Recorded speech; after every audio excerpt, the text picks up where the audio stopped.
હરિઓમ તત્સત. જય ગુરુદત્ત. જય ગિરનાર. જય સ્વામિનારાયણ. આ જે જગ્યા છે ને આ જે પગલાં છે એ સ્વામિનારાયણ ભગવાને અહીંયા એમના પગલાં પતરાવ્યા છે. બાજુમાં જ તળાવ છે.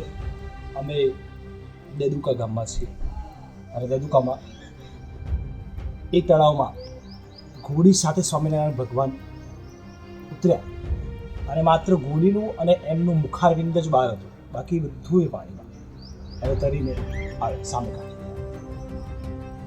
ત્યાંથી પછી એક ચમત્કાર જ કહી શકાય. ત્યાંથી પછી અહીંયા આવ્યા અને આ જ જગ્યા ઉપર ભીના કપડાં ડોલાવ્યા અને પોતાના ચરણ અહીંયા પધરાવ્યા. અહીંયા એમના પગલાં તમે જોઈ શકો છો અને પ્રસાદી સ્વરૂપે પગલાંની સાથે સાથે અક્ષતૃત્ય મંત્ર એ આ જગ્યા છે. એટલે પૂજ્ય આ જે પગલાં તમે જોઈ રહ્યા છો એ સાક્ષાત સ્વામિનારાયણ ભગવાનના છે. એના શક્તિ પ્રસાદી સ્વરૂપે તો તમારે પર ક્યારેક આવવાનું થાય તો અચૂકથી આ જગ્યાના દર્શન કરજો. સર્વેને જય સ્વામિનારાયણ. હરિઓમ તત્સત. જય ગુરુદેવ.